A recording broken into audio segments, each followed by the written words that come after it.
일꾼들을 또 붙들어 주세요. 예수님 그리스도의 이름으로 기도드립니다. 아멘.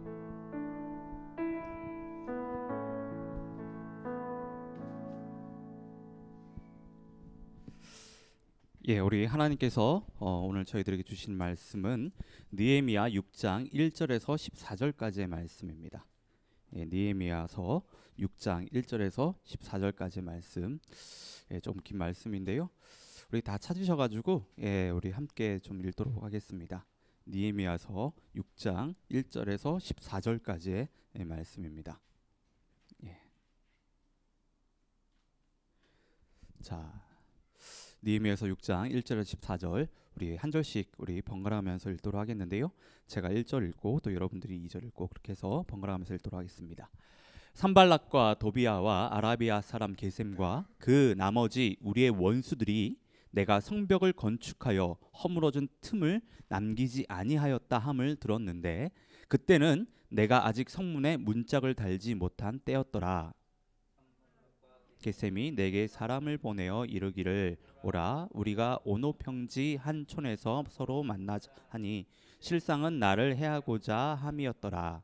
내가 곧 그들에게 사자들을 보내어 이르기를 내가 이제 큰 역사를 하니 내려가지 못하겠노라. 어찌하여 역사를 중지하게 하고 너희에게로 내려가겠느냐 하매 그들이 4번이나 이같이 내게 사람을 보내되 나는 꼭 같이 대답하였더니 산발락이 5번째는 그 종자의 손에 봉하지 않은 편지를 들려 내게 보냈는데 그 글에 이르기를 이방 중에도 소문이 있고 가스무도 말하기를 너와 유다 사람들이 모반하려 하여 성벽을 건축한다 하나니 네가 그 말과 같이 왕이 되려 하는도다. 또 네가 선지자를 세워 예루살렘에서 너를 들어 선전하기를 유다에 왕이 있다 하게 하였으니 지금 이 말이 왕에게 들릴지라. 그런즉 너는 이제 오라 함께 의논하자 하였기로 내가 사람을 보내어 그에게 이르기를 네가 말한 바 이런 일은 없는 일이요 네 마음에서 지어낸 것이라 하였나니 이는 그들이 다 우리를 두렵게 하고자 하여 말하기를 그들의 손이 피곤하여 역사를 중지하고 이루지 못하리라 함이라. 이제 내 손을 힘있게 하옵소서 하였노라. 이후에 무엘다벨의 손자 들라야의 아들 스마야가 두물불출하기로 내가 그 집에 가니 그가 이르기를 그들이 너를 죽이러 올 터이니 우리가 하나님의 전으로 가서 외소 안에 머물고 그 문을 닫자. 저들이 반드시 밤에 와서 너를 죽이라 하기로 내가 이르기를 나 같은 자가 어찌 도망하며 나 같은 몸이면 누가 외소에 들어가서 생명을 보존하겠느냐. 나는 들어가지 않겠노라 하고 깨달은즉 그는 하나님께 보내심 바라 아니라 도비아와 산발락에게 뇌물을 받고 내게 이런 예언을 함이라. 그들이 뇌물을 준 까닭은 나를 두렵게 하고 이렇게 함으로 범죄하게 하고 악한 말을 지어 나를 비방하려 함이었느니라. 내 하나님이여 도비아와 산발락과 여선지 노다야와 그 남은 선지자들 곧 나를 두렵게 하고자 한 자들의 소행을 기억하옵소서 하였노라. 아멘. 예. 오늘은 하나님 나에게 힘을 주십시오라는 제목으로 말씀을 나누도록 하겠는데요. 우리 인생에서 고난이나 어려움이 없으면 참 좋겠다는 생각을 해보게 되는데요. 여러분들도 우리 인생에 고난이나 어려움이 없으면 참 좋겠죠. 그렇게들 다들 생각하시죠. 근데 참 안타까운 것은 우리 인생에 고난이라든지 어려움이 없을 수 없다라는 겁니다. 우리 인생에서 고난이나 어려움이 사라지지 않는다라는 거예요. 마치 파도처럼 계속해서 끊임없이 밀려옵니다. 그래서 파도가 없는 바다가 죽은 바다인 것처럼 우리 인생에 고난이 없고 어려움이 없다면 그 인생은 어쩌면 죽은 인생이라 할 수 있을 것 같아요. 우리 인생에 고난이 있고 어려움이 있다는 것은 한편으로 지금 우리 인생이 살아있다라는 증거가 아닐까 생각합니다. 느헤미야 4장의 이제 말씀을 좀 보면 이 산발락과 도비야 그리고 그의 일당들이요, 예루살렘 성벽 재건을 막기 위해서 아주 노골적으로 진짜 온 힘을 다해서 공사를 방해하는 것을 저희가 목격을 했습니다. 4장에서. 예. 산발락과 도비야는 그의 군대를 이끌고 와서 이스라엘 사람들을 막 비웃죠. 그리고 조롱하면서 아주 계획적이고 조직적으로 성벽 재건 공사를 방해를 했는데요. 그럼에도 불구하고 이 느헤미야와 이스라엘 백성들은 성벽 재건을 포기하지 않습니다. 계속해서 성벽을 쌓아 올립니다. 그런데 이번에는 저희가 지난주에 살펴본 대로 이스라엘 내부에 문제가 생깁니다. 이게 이제 5장의 내용인데, 한 고비를 이렇게 넘겼다 싶었는데 또 한 고비가 찾아온 것입니다. 이 문제 역시 하나님의 은혜로 잘 넘어갔습니다. 그런데 이게 끝이 아니라는 거예요. 예. 한 고비를 힘겹게 넘겼는데 또 한 고비가 느헤미야와 이스라엘 백성들을 기다리고 있었습니다. 여러분, 이처럼 우리 인생도요, 이런 고난이라는 어려움이요, 계속해서 밀려옵니다. 계속해서 밀려요. 예. 여기에 이제 뭐 청년들이 많이 있는데, 청년들 대부분 그 공통의 어떤 관심사가 결혼이잖아요. 결혼. 예. 누구랑 결혼해야 될까? 예. 정말 결혼을 할 수 있을까? 예. 결혼해서 잘 살 수 있을까? 막 그런 고민들 하고 있지 않습니까? 그런데요, 결혼을 하면 그게 끝이 아니라는 거예요. 예. 결혼이라는 파도를 하나 넘으면 결혼 생활이라고 하는 아주 큰 파도가 밀려옵니다. 예. 결혼 생활을요, 본격적으로 시작하면요, 결혼하는 것은 아무것도 아니었구나. 예. 그때는 그것이 정말 큰 일처럼 다가왔는데 결혼을 막상 하고 나서 결혼 생활을 하면 그거는 파도도 아니었다. 뭐 이런 생각들을 밀려오거든요. 이런 생각들 듭니다. 예. 근데 그걸 또 이렇게 넘어가면 또 다른 파도가 또 밀려요, 인생에. 예. 또 다른 파도가 밀려옵니다. 예. 끊임없이 파도가 밀려오는데요. 이것이 우리들의 인생살이가 아닐까 합니다. 지금 느헤미야와 이스라엘 백성들이 그래요. 내부 문제까지 정말 힘겹게 넘겼는데 또 큰 어려움이 그들을 기다리고 있다는 겁니다. 예. 그 어려움이 뭐냐면 산발락과 도비야와 그 일당들이요, 느헤미야와 이스라엘 백성들이 성벽 재건을 못하고 또 방해를 하는 거예요. 또 방해를 하는 겁니다. 이 본문 1절을 보면 산발락과 도비야와 아라비아 사람 게셈과 그 나머지 우리의 원수들이 내가 성벽 건축을 하여 허물어진 틈을 남기지 아니하였다 함을 들었는데 그때는 내가 아직 성문에 문짝을 달지 못한 때였더라. 이렇게 얘기해요. 그러니까 1절 말씀이 무엇을 의미하냐면 성벽 공사가 거의 끝났을 때라는 거예요. 예. 이제 문짝만 하나 이렇게 가가지고 딱 달면 공사가 끝나는 상황이었다는 겁니다. 예. 그런데 이때 아직 공사가 마무리되지 않았었을 때 이 산발락과 도비야가요, 그 틈을 놓치지 않고 최후의 발악을 하는데요, 느헤미야를 오노평지로 불러냅니다. 예. 오라고 하는 거죠. 만나서 정치적으로 좀 타협을 하자는 거예요.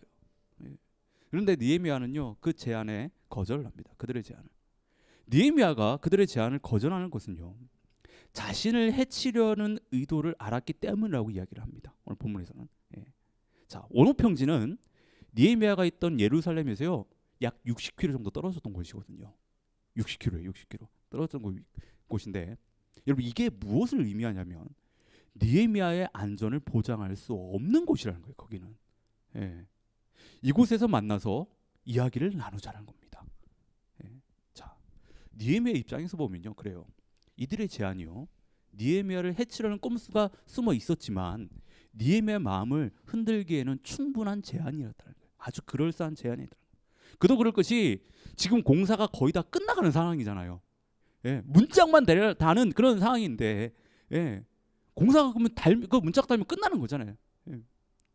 근데 문짝을 달아서 공사를 끝난다고 해도 산발락과 그의 일당들이 그 일당들과의 그 갈등은요, 해결이 되지 않고 계속 있는 문제예요. 공사가 끝난다고 해가지고 그들의 갈등이 다 해결되는 것이 아닙니다. 그 문제가 여전히 존재했기 때문에 만나서 대화로, 예, 충분히 얘기할 수 있는 그런 상황이에요. 그런 기회였습니다. 예. 근데 가지 않아요. 가지 않습니다. 4번이나 제안을 했지만 다 거절합니다. 그 이유가 3절에 나오는데 제가 3절 말씀을 쉬운 성경으로 한번 읽어드리겠습니다. 그래서 나는 사람들을 보내어 이렇게 말했습니다. 지금 중요한 일을 하고 있으므로 내려갈 수 없소. 이 일을 끝마치기 전까지는 당신들을 만날 수 없어. 한마디로 아직 일이 끝나지 않았다는 거예요. 네. 자, 여러분,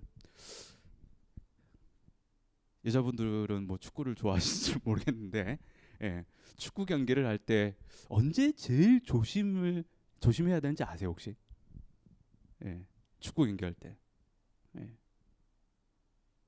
시작하고 나서 5분, 그리고 마칠 때 5분, 가장 조심해야 한다고 얘기합니다. 왜냐하면 그때 골이 가장 많이 나는데, 특히 경기 마치기 5분 전에 골을 먹으면 치명적이라는 거예요. 치명적. 시작할 때 골을 먹으면 경기 자체를 주도적으로 이끌어갈 수가 없습니다. 경기 내내 상대방에 끌려가야 돼요. 그래서 참 힘든데, 그것도 힘듭니다. 근데 마지막 5분에 골을 먹으면요, 그동안 수고했던 모든 것이 다 물거품이 됩니다. 경기를 지게 돼요. 그래서 아주 조심해야 한다는 거예요. 근데 이는 축구뿐만 아니라 우리가 살아가면서 겪는 모든 일에도 동일하게 적용이 되는 말입니다. 우리가 무슨 일을 시작할 때 그 일을 성공시키기 위해서 계획을 세우고 준비를 합니다. 그리고 시간을 들이고 에너지를 쏟게 돼요. 그런데 모든 일이 시작부터 해서 잘해와도 마지막에 가서 실수하고 방심을 하면 그동안 쌓아왔던 모든 공들이 다 무너진다는 겁니다. 근데 여러분, 사람들이 언제 가장 많이 실수하고 방심을 합니까? 마지막 때예요. 마지막 때. 일이 거의 다 됐다라고 생각했을 때, 바로 그때 사람들이요 가장 많이 실수하고 방심합니다. 그래서 다 된 밥에 죄를 뿌리죠. 성공을 눈앞에 뒀는데 실패하고 맙니다. 여러분, 끝날 때까지 끝난 게 아니에요. 모든 일이 그래요. almost, 거의 끝난 것은요 끝난 게 아니에요. 확실히 끝나야지만이, 마지막에 도장을 찍어야지만이 끝난 겁니다. 이런 경험들 다들 있으시잖아요. 다 됐다라고 생각했는데 끝에 가서 일이 뒤집힌 경험들 다들 해보셨을 거예요. 아마 여기 청년들 많으니까 어디 잡어포를 내가지고 좋은 이야기 듣고 구두로 너 될 거야 라고 했는데, 그래서 됐다라고 생각했는데 연락이 다시 안 와.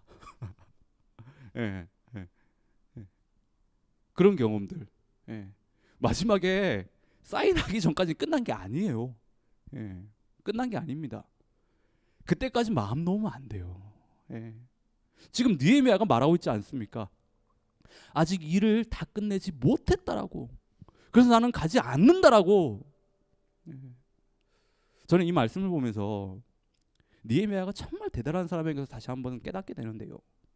느헤미야는 하나님께서 자신에게 보여주신 그 비전을요 한치 흔들림 없이 해 나갔다는 거예요. 해 나갔다는 끝까지. 여러분, 비전이 분명하고 목적이 분명한 사람은요 자신이 지금 무엇을 해야 하는지를 정확하게 압니다. 비전이 분명하고 목적이 분명한 사람은요 지금 내가 있는 곳에서 내가 무엇을 해야 되는지 분명하게 알고 있습니다. 느헤미야는 자신이 예루살렘에 온 목적을 분명히 알았어요. 그가 예루살렘에 오는 목적은요 예루살렘 성벽 재건이에요. 이 일을 하기 위해서 하나님의 부름을 받아서 왔다라는 겁니다. 성벽 재건을 방해하는 대적들을 물리치기 위해 예루살렘에 온 것이 아닙니다. 그들과 정치적인 타협을 하기 위해서 예루살렘에 온 것이 아니에요. 성벽 재건이에요. 느헤미야가 지금 온 힘을 쏟아야 하는 것은 온오평지에 가가지고 그들을 만나는 것이 아니라 그 일이 끝날 때까지 성벽 재건에 온 힘을 쏟는 겁니다. 느헤미야는 이 목적이 분명했다는 거예요. 그래서 대적들의 방해도 흔들리지 않을 수 있었고, 대적들의 그럴듯한 제안에도 흔들리지 않고 자신의 일을 충성스럽게 감당합니다. 그래서 결국에 어떻게 되죠? 52일 만에 예루살렘 성벽이 재건이 되잖아요. 기적처럼. 느헤미야와 이스라엘 백성들이 만약에 공사 중에 이 공사의 목적을 잃어버리거나 아니면 목적이 희미해졌다면요 성벽 재건 공사를 마무리하지 못했을 것입니다. 예. 여러분, 비전이나 목적이 분명하면요, 지금 내가 무엇을 해야 하는지 분명히 알 수 있습니다. 하나님께서 우리에게 인생을 주신 그 목적을 알면 지금 내가 무엇을 해야 되는지 알 수 있다는 거예요. 하나님께서 우리에게, 나에게 가정을 주신 목적을 알면 내가 지금 가정 안에서 남편으로, 아내로, 아들, 딸로서 무엇을 해야 될지를 알게 됩니다. 하나님께서 나에게 직장을 주신 그 목적을 알면요, 직장 안에서 내가 지금 어떻게 해야 되는지 알게 된다는 거예요. 예. 하늘둥지교회의 비전과 목적을 알면요, 내가 지금 이 교회 안에서 한 성도로서 무엇을 해야 되는지 알게 된다는 거예요. 예. 우리가 지금 교회에서, 가정에서, 직장에서, 또 학교에서든지 무엇을 해야 될지 모르는 것은요, 목적을 모르기 때문이에요. 목적을 모르는데 어떻게 그 목적을 이룰 방법을 찾을 수 있냐는 거예요. 예. 목적지가 어딘지도 모르는데 어떻게 길을 찾을 수 있냐는 거예요. 내가 지금 어디로 가야 되는지도 모르는데 그 길을 찾겠다고 나서, 그럼 말이 안 되잖아요. 예. 여러분, 우리는 인생의 목적을 분명히 알아야 됩니다. 우리가 인생의 목적을 분명히 알아야 되는데, 그 인생의 목적을 우리는 어디서 찾아야 되냐면 하나님의 말씀 안에서 찾아야 돼요. 우리가 다 아는 것처럼 하나님의 말씀 안에서 우리 인생의 목적을 찾아야 됩니다. 하나님의 그 말씀 안에요, 우리 인생의 목적이 있다라고 하는 거예요. 우리 인생의 목적이 분명할 때 이 세상에서요, 흔들리지 않고 하나님께서 주신 목적을 이루면요, 우리가 온전히 정말 끝날 때까지 그 일을 위해서 모든 에너지를 쏟아가며 살아갈 수 있다라는 겁니다. 예. 만약에 아직 인생의 목적이 무엇인지 발견하지 못하신 분들이 여기 계시다면, 그리고 내가 있는 곳에서 지금 무엇을 해야 될지 모르는 분이 계시다면, 예, 어떤 외적인 상황이나 그 환경이, 그 환경 때문에 내 삶이 흔들리고 계시는 분이 계시다면 하나님께 정말 간절히 기도하셔야 돼요. 삶의 목적을 구하셔야 됩니다. 분명히 구하셔야 돼요. 예.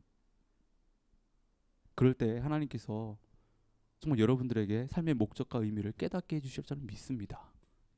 그리고 그 목적을 이루기 위해 우리가 있는 그 자리에서 무엇을 해야 될지 분명히 말씀해 주실 저는 믿습니다. 예.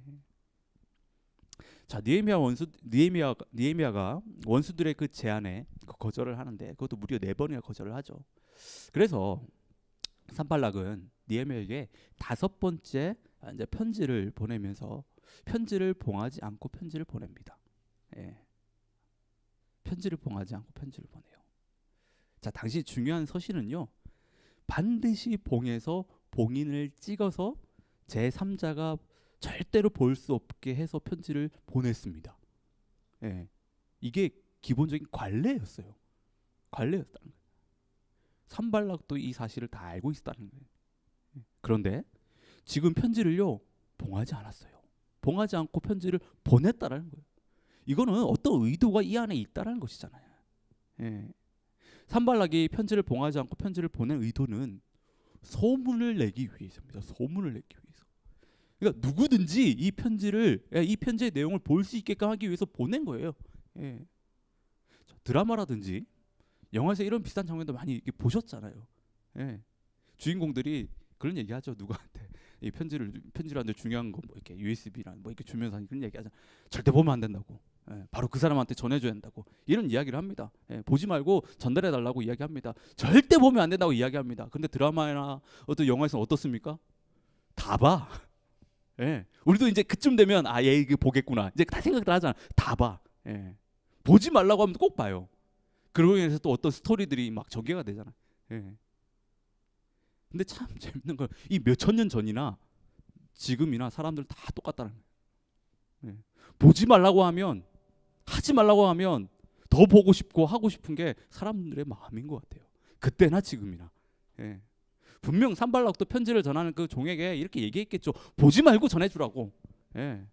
느헤미야에게 바로 전해줘야 된다고 그렇게 얘기했겠죠. 그런데 중요한 것은 편지가 열려 있다는 거예요. 편지 보라는 거잖아요.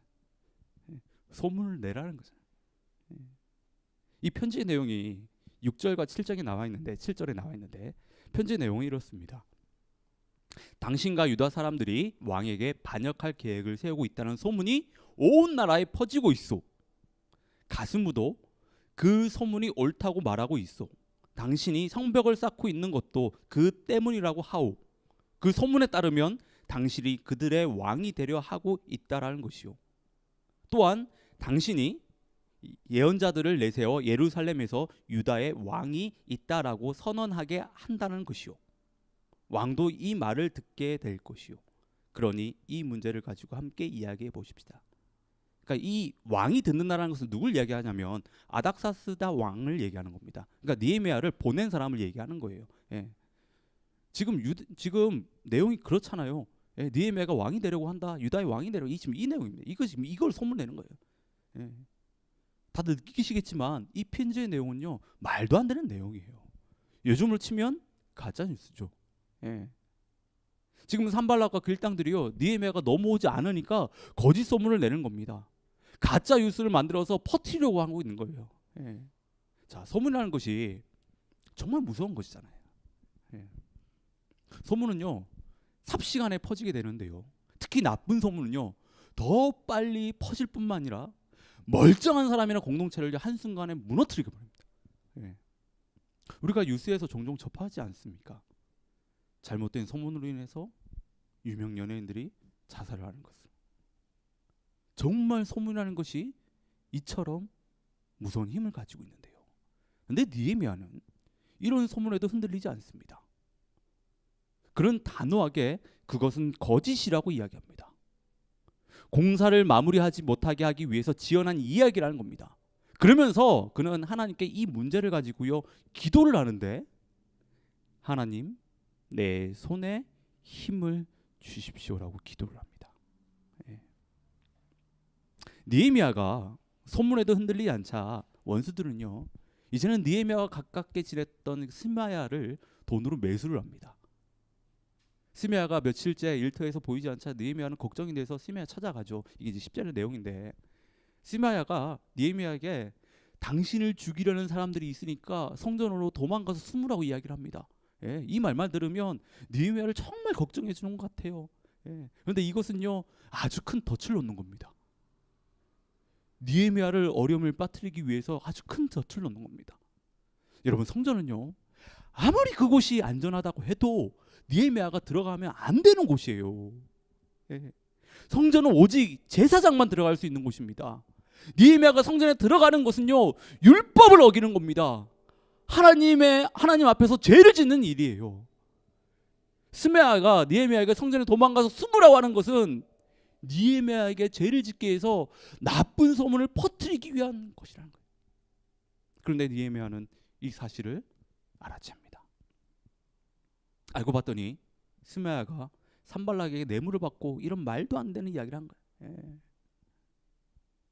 느헤미야와 가깝게 지냈던 스마야였는데 이렇게 느헤미야의 뒤통수를 칩니다.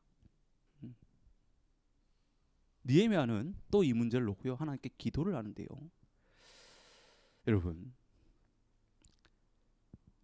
느헤미야를 넘어뜨리기 위해서 지금 원수들이 계획을 짜가지고 막 실행하잖아요. 참 무섭게 느껴지지 않으십니까? 이 사람 하나 무너뜨리려고 이들의 치밀한 계획을 세워가지고 막 하는 게 마치 굶주린 사자들이 먹잇감을 노리는 것처럼요 어떻게든 느헤미야를 넘어뜨리기 위해 원수들이 지금 혈안이 되어 있다는 거예요. 순간 방심하면 영적으로 온전히 깨어있지 못하면요 한순간에 무너질 수 있는 그런 상황이에요. 제가 만약에 이런 상황에 놓여 있었으면 저는요 두려워서 버티지 못했을 것 같아요. 근데 말씀을 잘 보면 느헤미야 역시 이 모든 상황이 두려웠다는 거예요. 저는 이 부분이 개인적으로 참 많이 위로가 됐습니다. 느헤미야도 우리와 같은 성정을 가진 사람이구나. 이 사실에 정말 위로가 됐는데요. 원수들이 노린 것이 바로 이 부분입니다. 원수들이 소문을 내고 속임수를 쓴 것은 느헤미야에게 두려움을 심어서 성벽 재건을 할 수 없게 만들려고 한다는 거예요. 여러분 두려움이라고 하는 것은 사탄이 우리를 넘어뜨리기 위해 쓰는 아주 강력한 무기 중에 하나입니다. 우리가 두려움에 사로잡히게 되면요, 삶의 활력을 잃어버리거든요. 우리의 모든 생각과 시야가요 아주 좁아지게 됩니다. 그리고 어떤 일이든지 간에 무엇인간에 하려고 할 때 자꾸 주저하게 돼요. 주저하게 됩니다. 그리고 두려움이 심하면 우울증에 빠지기도 하고, 정말 심할 때는요 공황장애도 겪게 되는데요. 지금 원수들은 느헤미야를 공격해서 두려움이라는 그 감옥에 느헤미야를요 가두려고 했다는 거예요. 예. 느헤미야가 유다의 왕이 되려고 한다는 말도 안 되는 그 소문을 내서 느헤미야가 아닥사스다 왕과 백성들을 두려워하게 만들려고 했습니다. 그리고 성전에 들어가는 죄를 범하게 해서 하나님을 두려워하게 만들려고 했다라고 하는 거예요. 예. 느헤미야를 두려움이라는 그 감옥에 밀어 넣으려고 했습니다. 그런데 느헤미야는 그 감옥에 들어가지 않습니다. 그가 두려움이라는 감옥에 들어가지 않을 수 있었던 것은 기도했다라고 하는 거예요. 기도했다. 예. 그 역시 이 모든 상황이 두려웠지만 그 모든 상황을 가지고 하나님께 하나님 내 손에 힘을 주십시오라고 간절히 기도했다라는 겁니다. 하나님께서 지금 자신이 당하고 있는 모든 문제를 해결해 주시고 또 해결할 수 있는 힘을 달라고 기도했다라고 하는 거예요. 기도했다라는 거. 자, 여러분, 두려움이라고 하는 것은 인간이 가지는 가장 인간적인 감정입니다. 가장 인간스러운 것이에요. 인간은 누구나 다 두려움을 안고 살아갑니다. 두려움이 없는 인간은요 없습니다. 성육신 하신 예수님도요 십자가 사건을 감당하시기 전에 두려움을 느끼셨다라고 하는 거예요. 두려움이라고 하는 것은 인간의 연약함을 드러내는 감정인데 바로 이것이요 우리가 하나님을 신앙하는, 하나님을 믿는 출발점입니다. 하나님을 경외하게 하고 하나님을 찾고 하나님을 의지하고 하나님을 붙들게 만드는 것이 이 두려움이라고 하는 거예요. 그런데 문제는 우리 안에 있는 이 두려움이요 하나님을 찾고 의지하고 붙들게 하기보다는 하나님을 멀리하게 만든다는 거예요. 마치 아담과 하와가 선악과를 먹은 후에 하나님이 그들을 찾으실 때 그들이 벌거벗은 것을 알고 두려워 숨은 것처럼 하나님의 얼굴을 피해 숨게 된다는 거예요. 이게 문제예요. 이게 문제예요. 예. 여러분, 우리는 두려움을 넘어설 수 있어야 됩니다. 넘어서야 됩니다. 우리가 두려움을 넘어설 수 있는 방법은요 하나님을 전적으로 신뢰하는 것밖에 없어요. 예. 사람들이 두려움을 느끼게 되는 그 가장 큰 원인 중에 하나는요 상실. 내가 이렇게 살아갈 때 나의 소중한 사람을 잃어버리는 것은 아닌지, 생명을 잃어버리는 것은 아닌지, 돈을 다 날리는 것은 아닌지, 사람들과의 관계가 깨지는 것은 아닌지, 사람들이 나를 다 떠나버리는 것은 아닌지, 직장을 잃어버리지 않을까. 예. 내가 이곳 밴쿠버 땅에서 이렇게 정말 뼈 빠지게 일하면서 힘들게 살아가는데 이것이 다 나중에 물거품이 되는 것은 아닐까. 그 동안 수고했던 모든 것들이 다 그렇게 쌓았던 것들 다 무너지는 것은 아닌가. 이런 상실의 두려움을요 우리는 다 안고 살아가는데 이는 하나님에 대한 믿음이 없기 때문인 거예요. 하나님에 대한 믿음이 없기 때문에 이런 두려움이 생기는 겁니다. 우리는 이해할 수 없지만 하나님께서 내 삶을 가장 선한 길로 인도하고 계시다는 그 믿음이 있으면요 우리는 이 두려움을요 넘어설 수 있습니다. 두려움을 넘어선다라고 하는 것은 그 두려움을 가지고요 기도의 자리로 나아가서 우리로 하여금 하나님을 찾고 붙들고 의지하는 것을 이야기하는 거예요. 예. 지금 느헤미야를 보십시오. 그는 분명 두려웠습니다. 하지만 그는 두려움에 주저앉지 않았다라고 하는 거예요. 하나님 앞에 나가서 간절히 하나님 내 손에 힘을 주시옵시오라고 기도했습니다.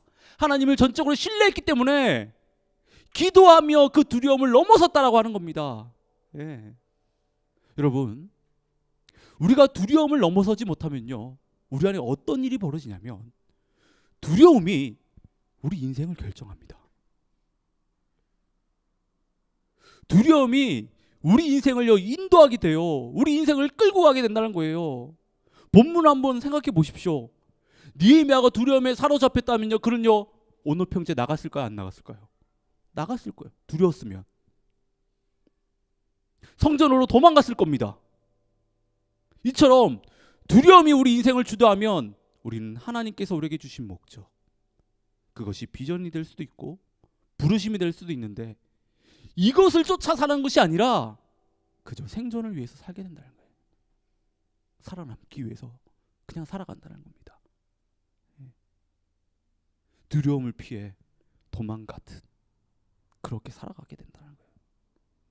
이게 두려움이 우리 삶을 결정하는 것이고, 이게 두려움이 우리 삶을 인도하는 겁니다.